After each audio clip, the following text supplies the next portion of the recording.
From the moment I first saw him, I knew he was trouble.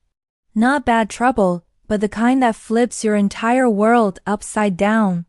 He was standing on the other side of a crowded farmer's market, laughing at something his friend said, and it was like the whole world went into slow motion.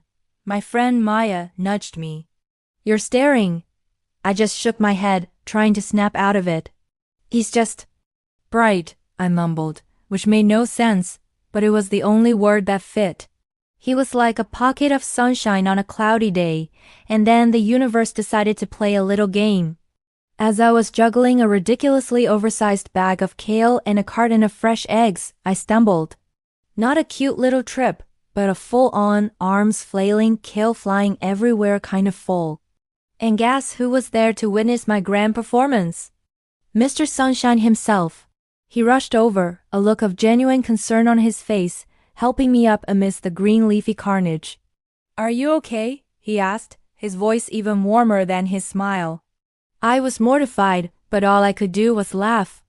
"I think my dignity is more bruised than I am," I said. He laughed too, a sound that made my heart do a little flip. "I'm Liam," he said, extending a hand. "I'm Chloe," I replied, "and this is my arch-nemesis Kale." That disastrous meeting was the start of everything. We exchanged numbers under the pretense of him owing me a new bag of kale. Our first date wasn't a fancy dinner or a movie. It was a trip back to the farmer's market the next weekend. He showed me his favorite stall, a little old man who sold the most amazing wildflower honey. He told me stories about his childhood, how he spent summers on his grandparents' farm. I told him about my dream of opening a small bookstore cafe. It was easy, so incredibly easy. Talking to Liam felt like coming home to a place I'd never been before. The next few months were a blur of stolen kisses in the rain, late-night talks that lasted until sunrise, and discovering all the little things that made us, us. I learned he hated olives but would eat them if they were on a pizza. I learned he could quote nearly every line from old black and white movies. He learned that I hum when I'm nervous, and that my favorite smell is old books. We were falling fast and hard into a love that felt both exhilarating and terrifyingly real. It felt too good to be true. And maybe, for a little while it was. The first crack appeared on a Tuesday. It was subtle. He had a call from his dad and his whole demeanor changed. The light in his eyes dimmed, and a wall went up that I couldn't seem to get past. When I asked if everything was okay, he just smiled a tight, unconvincing smile and said, "Family stuff. It's nothing." But it wasn't nothing. These moments started happening more often. A shadow would cross his face, a distance would settle between us, and then it would be gone as quickly as it came, leaving me feeling confused and a little bit alone. I tried to be patient. I told myself everyone has baggage, but the secrecy was starting to feel like a chasm between us. I loved him. I truly did, but I was in love with the man from the farmer's market, the one who shared his dreams with me. I didn't know this other Liam, the one who built walls and kept secrets. The breaking point came one evening when we were supposed to go to a concert. He canceled at the last minute, giving me a vague excuse about a family emergency. Later that night, I saw a picture Maya was tagged in. There was Liam in the background, at a bar with a group of people, looking perfectly fine. Not in an emergency, just without me. The confrontation was awful. I went to his apartment the next day, my heart pounding with a mixture of anger and hurt. "Why did you lie to me, Liam?" I asked, my voice shaking. He wouldn't look at me. He just stared at the floor, running a hand through his hair. "It's complicated, Chloe. I can't do complicated," I pleaded. "What I can't do is this.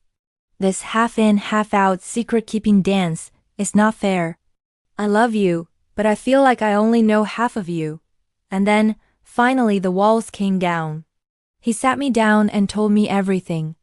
His family was incredibly wealthy, and with that wealth came immense pressure and expectation. His father was controlling, mapping out Liam's entire life he didn't want. He hadn't told me because he was afraid. Afraid I would see him differently, that I'd think he was just some trust fund kid, or worse. that I'd be pulled into the drama and toxicity of his family's world. The bar he was at? It was a business event his father forced him to attend. He lied because he was ashamed. Ashamed of the lie he was living, and ashamed of not being strong enough to stand up for himself. He looked at me, his eyes full of tears. When I'm with you, Chloe, I'm just Liam, the guy who loves old movies and farmers markets. Not the heir to some fortune I don't even want. You're my escape, my reality. I was so scared of losing that, of losing you. Hearing the truth, seeing the vulnerability in his eyes, washed away all my anger. All I felt was love for this man who was trying so hard to find his own way. I took his hand. You're not going to lose me, I whispered. But you can't keep running. We have to face this together. And we did. It wasn't an instant fix. There were difficult conversations, strained family dinners, and moments where it felt like his world was trying to swallow ours whole. Liam started setting boundaries with his father, saying no to the life he didn't want and yes to the one he did. He started helping me plan my bookstore cafe, using his business knowledge not as an heir, but as my partner. He was finally integrating the two halves of his life, and our love was the bridge that made it possible. 1 year after our disastrous meeting over a bag of kale, we stood in the middle of an empty storefront. It was dusty and needed a lot of work, but it was ours. The future home of The Spilled Bean, our bookstore cafe. Liam wrapped his arms around me from behind, resting his chin on my shoulder. You know, he said softly, I'm glad you fell that day. I leaned back against him, smiling. Me too, I said. It was the best fall of my life. He turned me around to face him, his eyes shining with that same light from the first day I saw him. I love you, Chloe. I love you, Liam, I replied. And in that quiet, dusty room, surrounded by the promise of our future, I knew our love story was just beginning. It was messy and complicated and absolutely perfect. Thank you so much for watching our story unfold. If you believe in second chances and love that conquers all, please hit that like button and subscribe for more stories. See you next time.